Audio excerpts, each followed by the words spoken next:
Julien, Xavier. Bonjour. Bonjour. Merci beaucoup. Les micros fonctionnent, on a déjà bien réussi ça, oui? On est bon? C'est parfait. C'est pas mal. Super, merci beaucoup, c'est impressionnant. Un petit peu. Et on va commencer tout de suite dans le vif du sujet, puisque on va rattraper un petit peu du temps. Aujourd'hui, on est là pour vous présenter comment Julie et moi avons lancé des choses pour encourager le développement, ou en tout cas l'émergence d'une culture DevOps au sein de notre grande entreprise, le groupe Pictet. On prendra quelques instants pour vous présenter la société, et ensuite on vous expliquera ce que nous avons fait.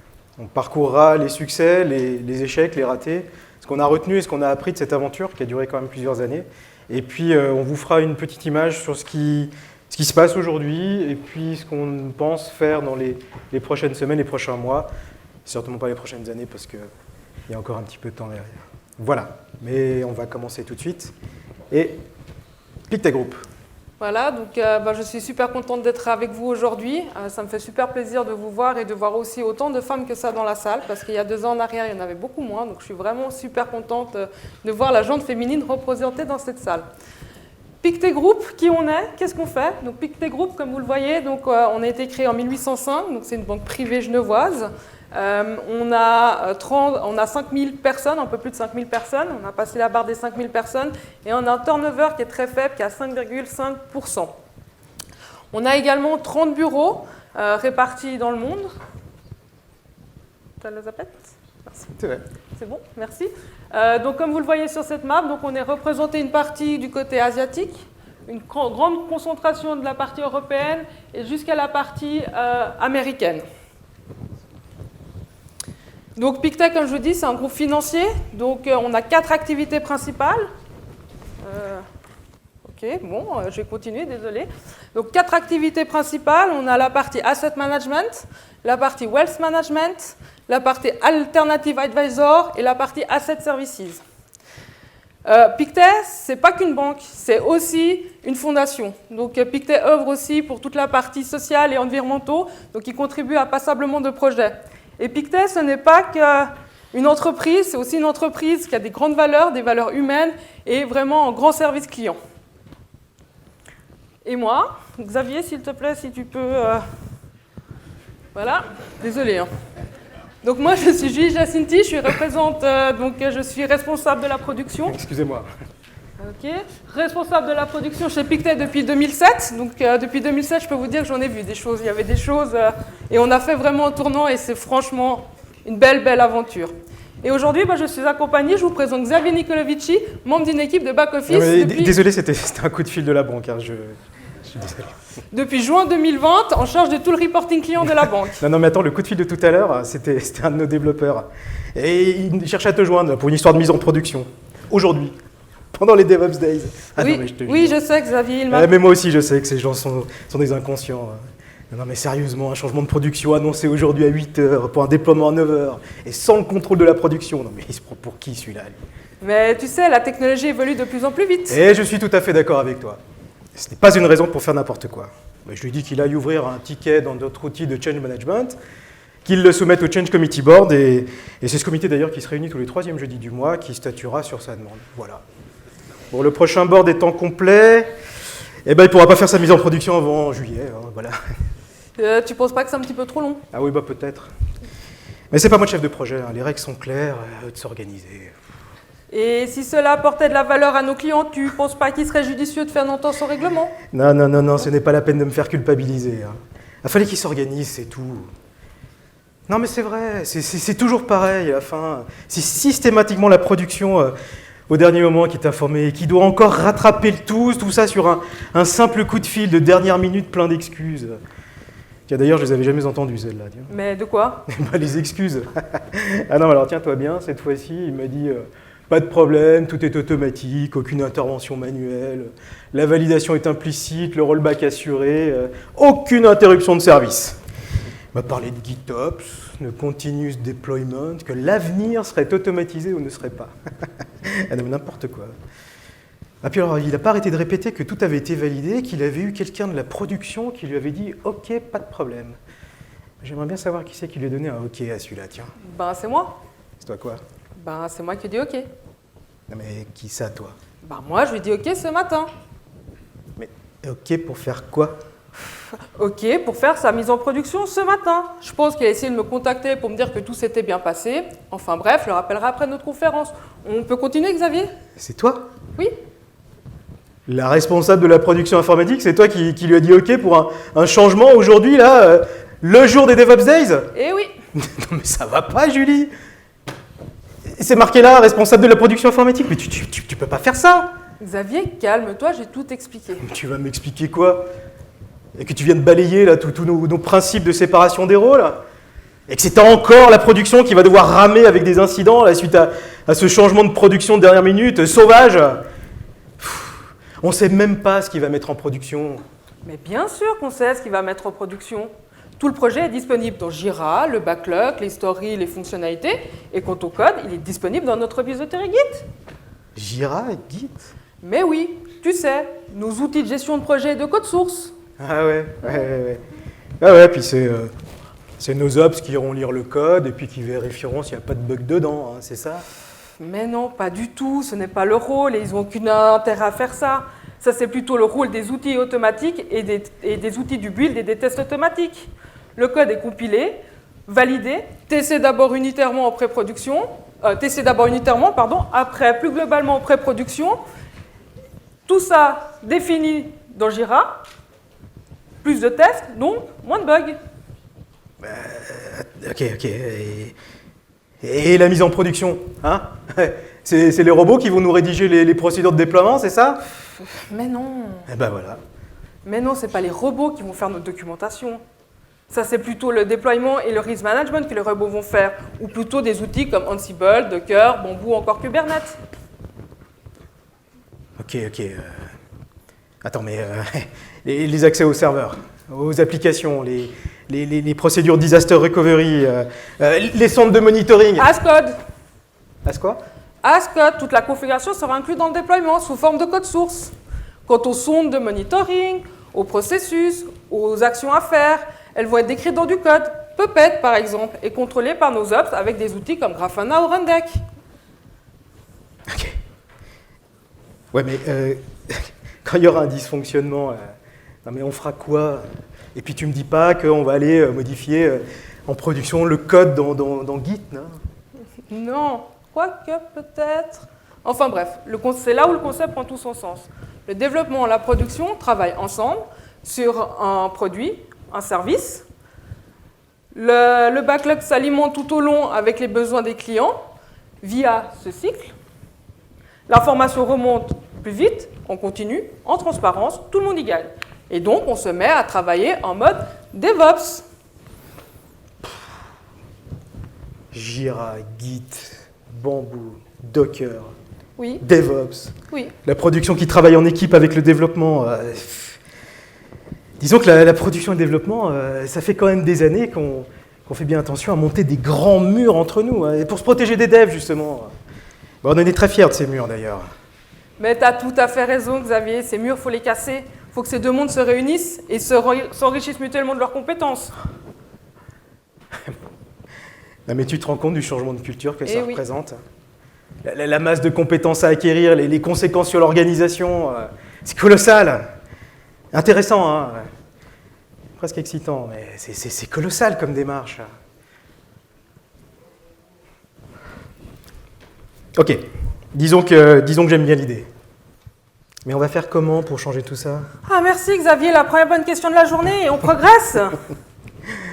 Et voilà, et c'est dans ce contexte et ce petit sketch historique qui n'est pas si lointain que ça, hein, cette histoire, un contexte sur lequel on a quand même exagéré un tout petit peu le trait. Petit peu. Ouais, si, quand même un tout petit peu. Ok.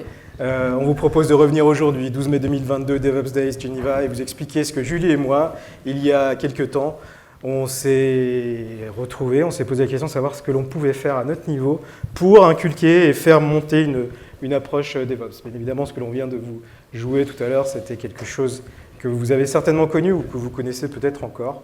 On va vous parler de ce que l'on a fait pour essayer de faire avancer ça. Quand on s'est retrouvé avant de se poser la question du comment, on a essayé de se poser la question de savoir si on en était capable au niveau de notre IT. Et pour ça, on s'est appuyé sur ce que l'on avait défini nos 4 piliers DevOps, l'infrastructure as code, qui est un des premiers piliers. Bien évidemment, c'est toute la partie outillage. Ça, vous me rejoindrez que pour faire du DevOps, il faut être outillé. La deuxième partie, c'est tout l'organisation du développement en mode agile, qui est ce que l'on a défini notre deuxième pilier. Notre troisième pilier, c'était tous les principes d'automatisation et la capacité surtout d'accepter qu'on allait mettre en production des choses de manière automatique. Et puis le dernier pilier, c'est tout ce qui va regrouper la culture, les méthodes et l'organisation. Alors l'infrastructure as code, on en était où ? L'infrastructure as code, dès 2012, on a accueilli nos premiers outils qui étaient Git et Puppet. Puis après, là, c'était le début de la belle aventure avec d'autres outils, comme vous voyez sur le slide derrière moi, avec 2013, l'apparition de Kibana, Elasticsearch. 2014, Management Platform, Xavier, c'est quoi ce truc en fait ? Alors, la Management Platform, c'est l'assemblage de différents outils, principalement Puppet, qui était fait pour aligner l'ensemble de la configuration de tout notre parc informatique, qui à l'époque démarrait sur des... On était sur des VM, maintenant on parle beaucoup de Kubernetes. Il y a des gens qui sont là dans la salle qui pourront vous en parler un petit peu plus de chez nous. Je fais une petite parenthèse sur la partie infrastructure. J'en vois ici. Il y a eu un travail qui a été formidable et qui a été commencé il y a très longtemps là-dessus. Et c'est ce qui nous a vraiment servi de base pour commencer à faire du DevOps au sein de Pictet. Et tu sais qu'en 2015, on a eu Rundeck, tu sais, l'outil pour... Oui, je sais, l'outil pour faire... Ok, d'accord. Et 2016, c'est là où est arrivée toute la partie monitoring as code avec l'arrivée d'Isinga, Grafana. Et maintenant, le chemin, on est maintenant en 2022, on a accueilli beaucoup d'autres outils, comme vous voyez derrière moi, avec Docker, Kubernetes, Prometheus. Il y a aussi de l'hybrid cloud qui va arriver, il y a aussi plein d'autres choses. Je fais un petit clin d'œil dans la salle aussi à notre équipe cloud qui est aujourd'hui avec nous. Donc plein d'outils qui sont arrivés chez nous pour cette belle aventure. L'agilité ? Alors, l'agilité, on a la chance au sein du groupe Pictet d'avoir une équipe, Lean Agile, qui s'occupe vraiment de toute la transformation agile. Donc c'est vraiment eux les experts qui ont pu vraiment changer toute cette culture, de pouvoir justement être des experts en coaching, en formation, de pouvoir nous aider à faire du mentoring, etc. Donc ils ont aussi tenu des foires agiles pour pouvoir justement aider les personnes à changer, à avoir un différent mindset. L'infrastructure, on était bon, l'agilité, on était plutôt pas mal. L'automatisation, c'est un petit peu plus nuancé. Il faut savoir que Pictet a un site sur le Luxembourg qu'on appelle Pictet Technologies, qui s'occupe du développement de beaucoup de nos logiciels. Et puis, il a fallu rapidement mettre en place, entre leur site du Luxembourg et puis notre data center à Genève, un système de livraison du code, des livrables. Et c'est vraiment la partie plutôt CI, le Continuous Integration, qui a été mis en place, appuyé sur un outil via Bamboo. Loïc me corrigera si je me trompe. CI, on était plutôt bien. On commençait déjà à réfléchir sur la partie CD. Il faut voir que la mise en production automatique en flux continu, c'est quand même un dernier bastion à faire tomber qui est un petit peu compliqué dans une banque comme la nôtre. Mais on y travaille et je fais un petit clin d'œil à Guillaume Bassan, je ne l'ai pas vu dans la salle, qui est responsable, ou du moins qui a repris le développement, qui a fait partie des animateurs de la COP, qui a repris le développement d'un logiciel qui s'appelle Remus. Ne cherchez pas sur Google, vous ne le trouverez pas, c'est un produit interne et c'est un outil pour faire le suivi du release management qui s'interface avec tous les commits qu'on peut avoir dans Git, sur les versions d'artefacts et consorts. Donc on était plutôt nuancé sur la partie automatisation, on était très bien sur l'agilité grâce à cette équipe de Lean Agile. Alors, je vois un ancien de cette équipe, salut Laurent, et l'infrastructure as code, on était blindés. Il ne nous restait qu'une chose, culture, méthode et organisation. Du coup, on a fait quoi, Xavier ? Alors, qu'est-ce qu'on a fait ? On s'est dit qu'on allait prendre l'axe de la pratique pour faire rencontrer les gens et les faire travailler ensemble. Et Julie et moi, on s'est retrouvés un jour pour poser une simple idée. On va lancer une communauté de pratique DevOps au sein de la banque. Notre objectif, c'était les gens qui venaient dans cette communauté de pratique allaient chercher de la pratique et des informations. Nous, ce que l'on cherchait en sous-jacent, c'était de faire rencontrer les gens et de rapprocher ces deux mondes. Rappelez-vous, notre ambition, c'était de casser les murs entre le dev et les ops. Il fallait qu'on les mette ensemble et qu'on les rassemble sur des sujets communs pour qu'ils puissent parler, échanger, se découvrir et puis réaligner un petit peu leur vocabulaire. On a découvert que c'était quand même beaucoup une histoire de vocabulaire entre ces deux mondes. On a fait ça. Et puis, je crois qu'on a lancé l'invitation pour la... Non, Xavier, dis pas la date de la création de la COP. Et pourquoi ? Parce que c'est la réponse à notre quiz. Donc, si vous avez envie d'aller dans la belle piscine que vous avez vue, il faudra venir sur notre stand pour voir... C'est juste. Vous avez une petite feuille dans vos sacs. La réponse à la question, c'est quand est-ce qu'on a créé cette COP DevOps. Un petit indice, c'était dans le monde d'avant. Ouais. Donc on a pris la peine d'envoyer une invitation, et là on l'a fait en mode gonflé, je pense. On a envoyé à toute l'IT. Plein de monde, en se disant on va quand même arriver à trouver une dizaine de gens intéressés à venir avec nous et puis commencer cette communauté de pratique. Et puis là, il s'est passé quelque chose. Ouais, et là, on s'est dit, 100 personnes, mais c'est juste pas possible. 100 personnes qui a répondu présent à l'invitation. Nous, on s'est dit 10 personnes, 15, 20, à tout au plus, 100 personnes. Et là, on s'est dit, mais faire une communauté de 100 personnes avec des passionnés. Alors, dans ces 100 personnes, il y avait les personnes qui savaient ce que c'était le DevOps, donc qui se sont dit, cool, chic, ça bouge. Les autres, il y en a des curieux qui se sont dit, on va voir qu'est-ce que c'est DevOps, ok, très bien. Et là, on s'est dit 100 personnes. Vous avez une COP à 100 personnes. Alors, très rapidement, vous imaginez bien que réunir 100 personnes dans une salle pour faire de la pratique, c'est plus une communauté, c'est une université d'été ou c'est quelque chose comme ça. Et du coup, on est retourné voir nos collègues du Lean Agile Center parce qu'ils avaient l'habitude, dans les foires agiles, on les avait vus œuvrer pour ça, on les a questionnés, on leur a donné notre problème. Et puis, il en est ressorti ceci. Donc là, on s'est dit, on ne va pas pouvoir faire des groupes de travail à 100 personnes comme Xavier vous l'a dit. Donc on s'est dit, on va faire des groupes de 10 à 20 personnes maximum avec un représentant par groupe. Et là, on s'est dit, OK, il faut qu'ils aient une thématique pour pouvoir travailler. Donc c'était un groupe qui était tout à fait autonome. On s'est dit, c'est 1 heure par semaine pour faire un peu d'organisation, pour pouvoir discuter au sein du groupe. Et 30 minutes par semaine, on se réunissait, donc les représentants et nous deux, pour savoir un petit peu l'état d'avancement, les points de blocage, qu'est-ce qu'on pouvait faire aussi avec eux pour pouvoir les aider et avancer dans leur groupe. Donc là, vous voyez commencer à apparaître les défauts du banquier qui cherche à tout cadrer, structurer, bien sûr. Et puis, bien évidemment, le premier objectif, c'était de se retrouver tous ensemble. Donc, on avait prévu des petits events après. On verra sur le slide d'après. J'ai anticipé un petit peu. On avait fait 4 groupes. Les outils, on avait beaucoup d'outils, on voulait les exploiter encore plus, creuser, vraiment les capitaliser dessus et chercher à quoi faire. Un deuxième groupe qui était plus sur le monitoring et l'alerting. On avait de la même manière beaucoup d'outils mais qui n'étaient pas correctement exploités. Il y avait un travail qui avait été fait sur les golden signals, sur une application, pour implémenter ça dans notre IT.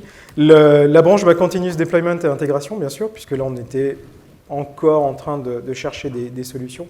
Et puis le dernier axe, et c'est celui qui me parle le plus, c'est de tout ça, de tout ce qu'on va trouver, de tout ce qu'on va inventer, de tout ce qu'on va faire, comment on capitalise, pas seulement pour ceux qui participent, mais surtout pour tous les nouveaux qui nous rejoignent. La banque, le groupe recrute beaucoup. Il faut pouvoir accueillir et emmener les gens pour leur expliquer un petit peu comment le DevOps chez Pictet, ou comment les outils, ou comment la façon de travailler est faite. Pour garder l'unité avec tous ces groupes entre eux, c'est ce que j'ai anticipé tout à l'heure. Hop. Donc, du coup, on s'est dit, on a les groupes, on a cette communauté de 100 personnes, on s'est dit, on se fait une demi-journée une fois par mois pour justement échanger avec les groupes, voir l'état d'avancement, discuter de différentes méthodologies, différents outils, faire des présentations aussi, que ce soit en interne ou même des participants externes qui sont venus nous présenter certaines méthodologies, certains outillages. Et c'est aussi le moment de pouvoir faire une rétrospective de la COP de savoir si on continuait sous ce format-là, si on changeait, qu'est-ce qu'on pouvait améliorer, qu'est-ce qu'il fallait qu'on enlève qui était trop lourd, etc. Et là, on était bien parti, Xavier. On avait tout, on était prêts, on avait les moyens de pouvoir mettre les gens ensemble, on avait les objectifs, les ambitions. En fait, on était finalement prêts à inventer le modèle DevOps.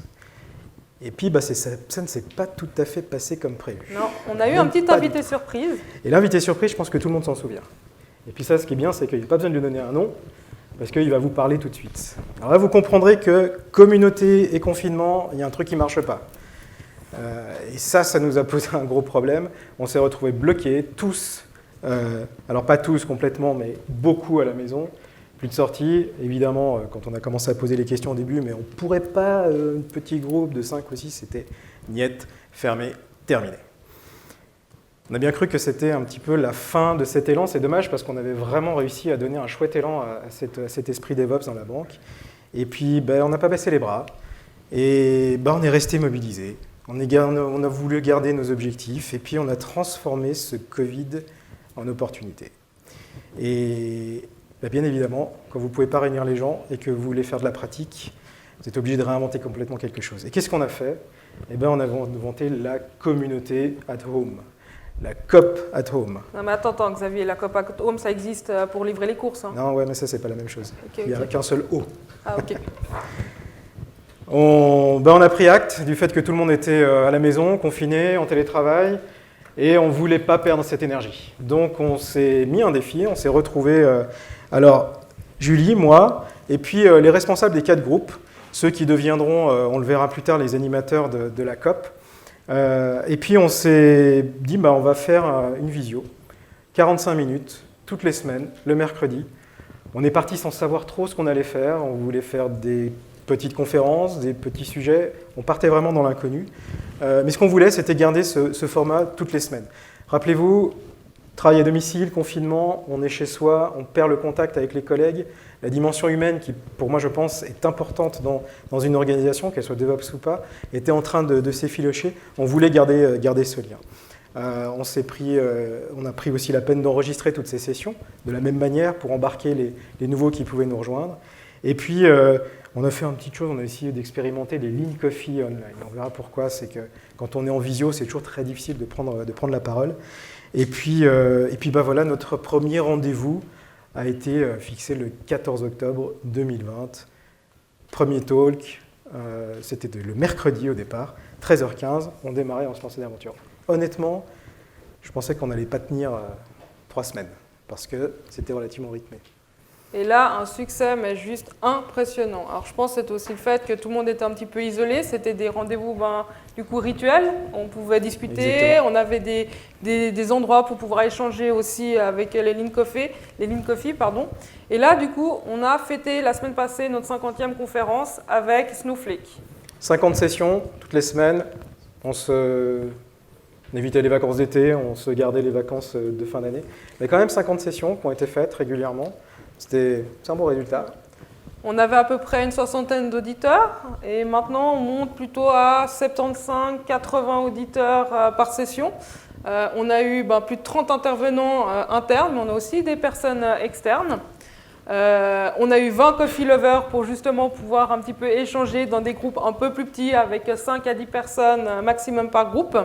Et on a aussi découvert des nouveaux outils avec BlueJeans, Miro, Ideas Board pour pouvoir un petit peu animer toutes ces sessions et nous aider justement à organiser ces talks.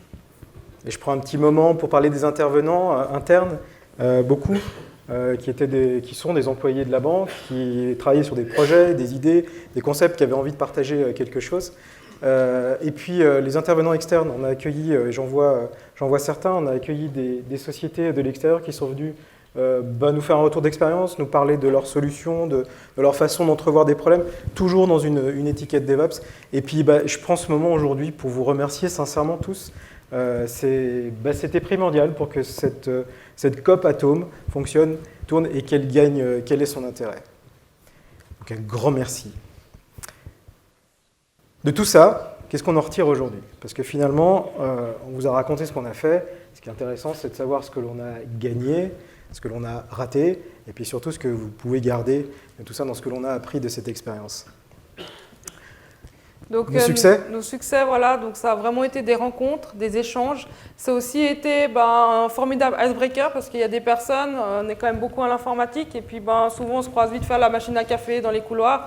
Et là, c'était vraiment pouvoir prendre le temps de découvrir les personnes, discuter avec eux, regarder aussi qu'est-ce qu'elles faisaient, c'était quoi leur travail quotidien, et pouvoir vraiment échanger et s'enrichir mutuellement. Donc ça, c'était vraiment une magnifique aventure de pouvoir découvrir et prendre le temps de découvrir les gens. Ce côté icebreaker, je t'interromps, c'était extrêmement important pour les nouveaux qui ont commencé pendant cette période un petit peu bizarre de confinement et de travail à domicile.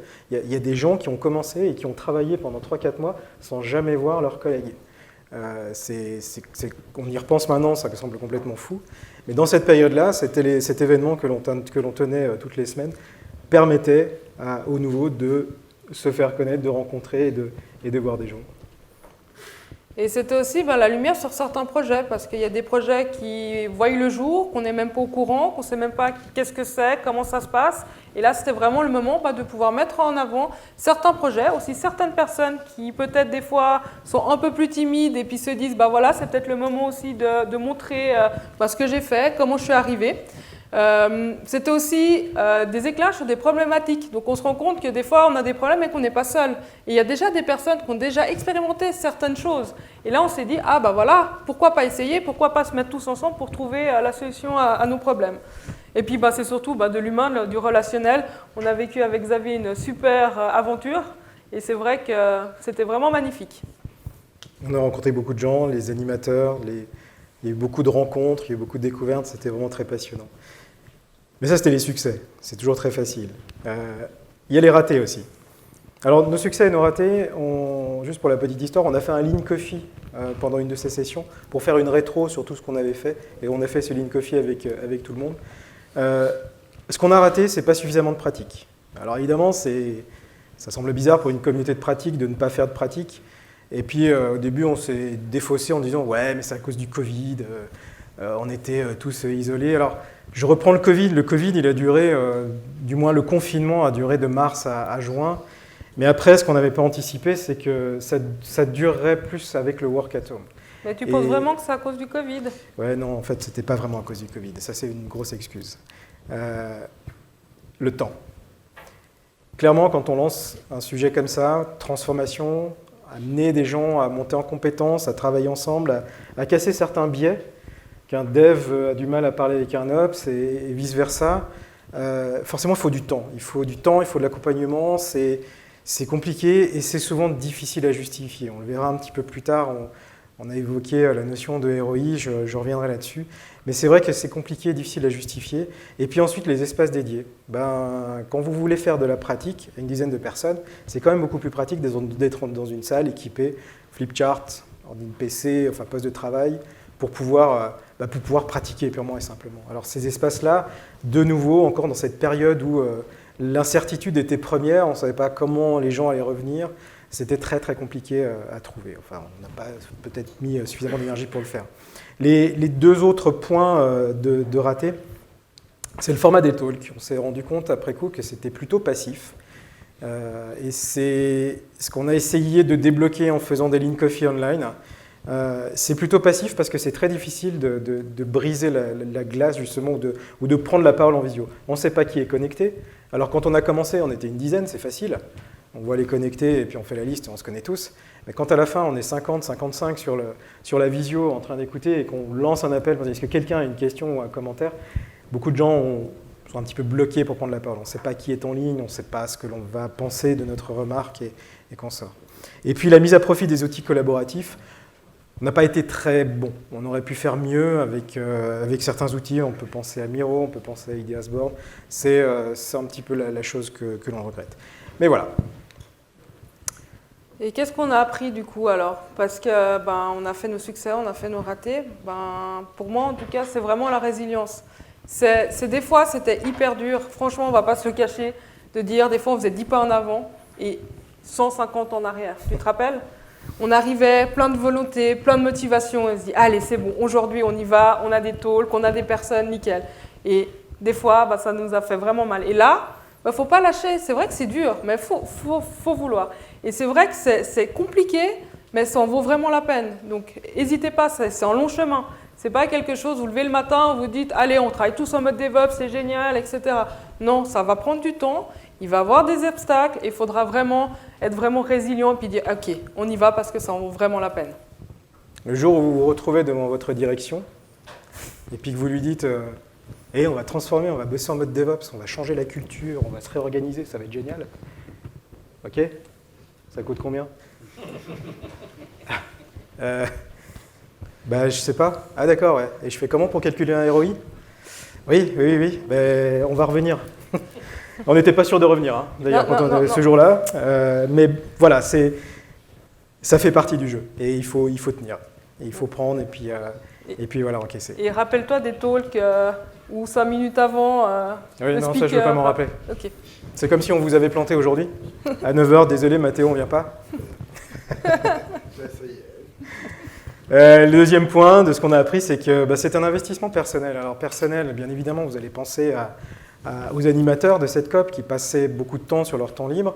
On avait choisi le format 45 minutes des talks entre midi et 2 pour que les gens puissent participer pendant la pause déjeuner et pas sur leur temps de travail. Mais ce n'est pas qu'un investissement personnel, des gens qui organisent tout ça. C'est un investissement personnel que chacun fait et doit faire, à notre sens, de ce qu'on a vu, pour passer dans ce mode DevOps. Je ne pense pas qu'on puisse réussir une telle transformation si on impose aux gens des formations, des workshops, machin, pour dire vas-y dans le DevOps. Il faut plus passer par la conviction, montrer que ça marche, expliquer et passer beaucoup de temps justement à donner l'élan de dire je veux venir, je veux essayer, je veux regarder et puis je veux prendre le temps de le faire. Ça, c'est, je pense, un point. Et moi, essentiel. j'ai un exemple là-dessus où j'avais une personne qui était vraiment très réfractaire au DevOps. De toute façon, qu'est-ce que je peux y gagner? C'est nul, blablabla, enfin bref. Et là, la personne, on a pu l'apprendre, on a discuté avec, ça a mis un petit bout de chemin, ça ne s'est pas fait du jour au lendemain. Et là, après, cette personne, elle me dit « Waouh, mais c'est génial, j'ai de l'aide, je peux aller discuter avec les personnes, j'ai appris plein de choses. » Et c'est vrai, c'était hyper dur, mais on y est quand même arrivé. Tac. Autre chose, c'est plus des petits quick wins, des petites choses à partir avec. Il faut tester. Je reviens sur la fois où vous vous retrouvez devant la direction. Si vous arrivez avec des expériences, des résultats, des choses qui sont quantifiables de par leurs résultats que ça a apporté et non pas du temps que ça a pris pour y arriver, vous avez un petit peu plus de matière pour commencer à discuter. Et il faut trouver le moyen de pouvoir convaincre les gens de tester, de passer du temps à expérimenter et puis d'accepter de se tromper.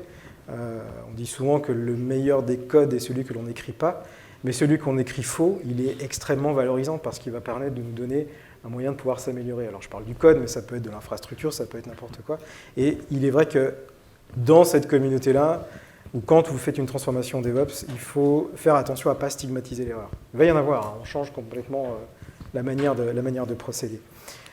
L'autre point, la formation. Il faut former. Il faut amener, que ce soit sur les outils, que ce soit sur les méthodes, que ce soit sur la culture agile, ce qu'on sort, c'est quelque chose qu'il faut faire au quotidien régulièrement. Alors ça se fait de manière très informelle, entre 2, 3, 4 personnes. Ça peut se faire de manière plus formelle, avec des conférences comme on a pu faire, ou vraiment des formations très pratiques. On a pensé à un réseau de champions. Alors ce qu'on appelle les champions, c'est les champions DevOps. Les avoir répartis un petit peu dans les équipes et qui soient là pour aider quand certains rencontrent des problèmes et pour transmettre un petit peu l'esprit, la philosophie. Choisissez une transformation douce. N'espérez pas dire demain je suis en mode DevOps. Si vous pensez ça ou si vous espérez ça, stop, arrêtez tout, faites autre chose parce que ça ne marchera pas. C'est vraiment un accompagnement qui doit se faire au quotidien. C'est ce que nous, on a observé. Voilà. Nos succès, nos ratés, ce que l'on a gardé de tout ce que l'on a vu aujourd'hui chez Pictet, résultat, après tout ce temps et cet élan qu'on a donné. Voilà, on a une organisation. Où est-ce qu'on en est maintenant? On a une organisation qui évolue gentiment. Il y a des gens de chez PAM, nos asset managers, qui sont là-haut, qui ont pris une approche matricielle au niveau de l'organisation. Laurent Tupin, qui est là parmi nous, me parlait d'une organisation à la Spotify. On a un département de développement qui commence à se réorganiser en plateforme et en domaine. Et puis, on a une entité cloud, plateforme, qui, elle, a été fondée dès le départ en mode DevOps. Je vois Mathieu qui est ici, il y a des interviews, vous verrez, qui parlent de ceci. La technologie et puis l'infrastructure, ça continue d'évoluer. On met en place Kafka, on fait des premiers essais avec Snowflake. Au niveau des conférences aussi, on va accueillir des sociétés comme MongoDB pour venir nous parler. Et puis ce qui est symptomatique, c'est que si vous allez voir sur le site carrière de Pictet, c'est le QR code qui est affiché, on vous encourage, on vous invite à le visiter. On a de plus en plus de postes qui sont ouverts dans des entités DevOps. Et ça, je trouve que c'est un bon signal ou une bonne mesure de l'avancement qui se fait petit à petit dans le groupe. Aujourd'hui, c'est aussi aujourd'hui, on est là. On se remémorait avec Julie la fois où on était dans cette salle avec un flip chart à dire qu'est-ce qu'on peut faire et on commençait à drafter une communauté de pratique. Et maintenant, on est au DevOps Days. Pictet est sponsor. Pour nous, c'est une grande fierté. On est vraiment très ravis d'être là avec vous. Et ça, c'est chouette. Et puis, il y a eu l'accueil d'un meet-up de la communauté romande en septembre 2021. J'en parle. C'est les 2 photos qui sont en dessous. Mathieu, je ne le vois pas. C'est à ce meet-up que le sponsoring Pictet a été pensé. Mathieu est venu me voir après. Donc ce meet-up a été organisé dans les locaux de la banque. Et puis après, on est parti boire un verre et Mathieu m'a approché. Il m'a dit « Ah, ce serait bien qu'une société comme Pictet sponsorise DevOps Day. » Je lui ai dit « Ouais, j'arrive déjà pas à calculer un ROI, alors qu'est-ce que tu veux me demander Tu vas me demander des sous pour t'aider. » Et puis voilà, je remercie Alcidia Joss qui est ici, parce que vous la retrouverez sur le stand, parce qu'elle nous a beaucoup aidé là-dedans. Et ça, c'était super top. What's next? La suite. Parce qu'il y a quand même une suite à tout ça. Donc, la suite, on a fusionné notre COP DevOps avec la Code Cloud. Donc, il y avait une COP Cloud qui faisait des conférences aussi de la même manière. Donc voilà, on s'est dit plus de force, plus d'animateurs pour pouvoir supporter ces talks. Donc du coup, c'est venu les Thursday Tech Talk. C'est une communauté qui est de plus en plus grande, de plus en plus diversifiée.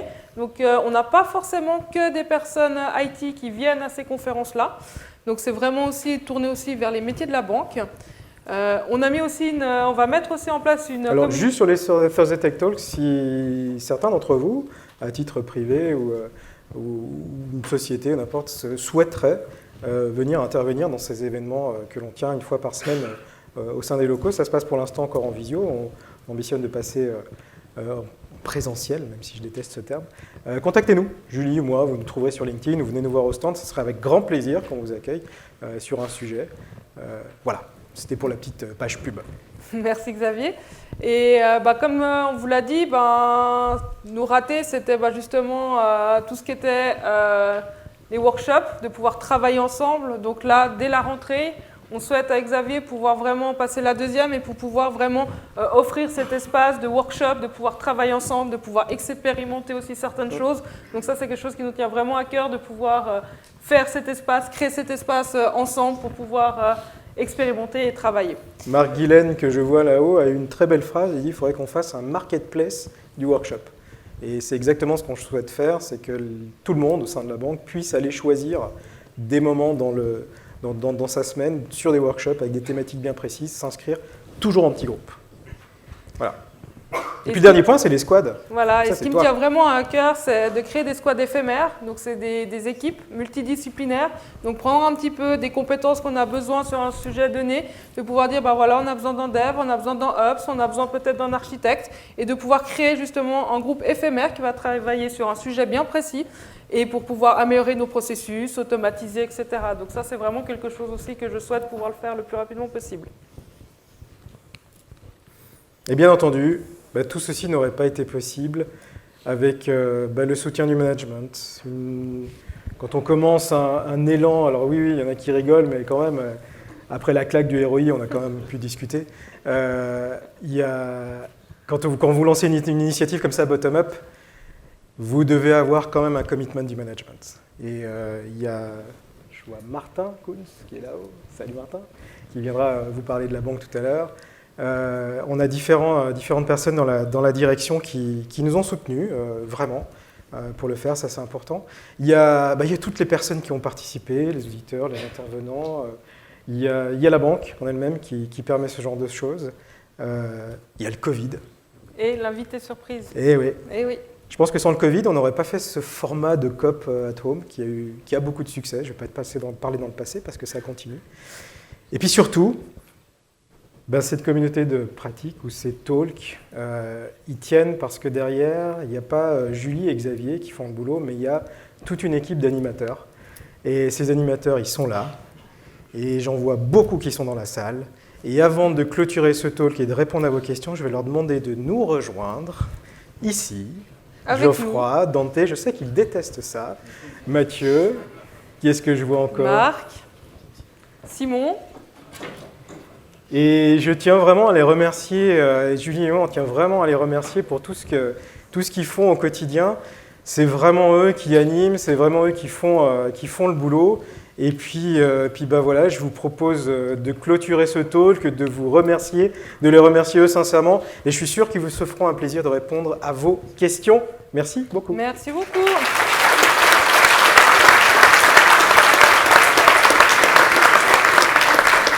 Bravo.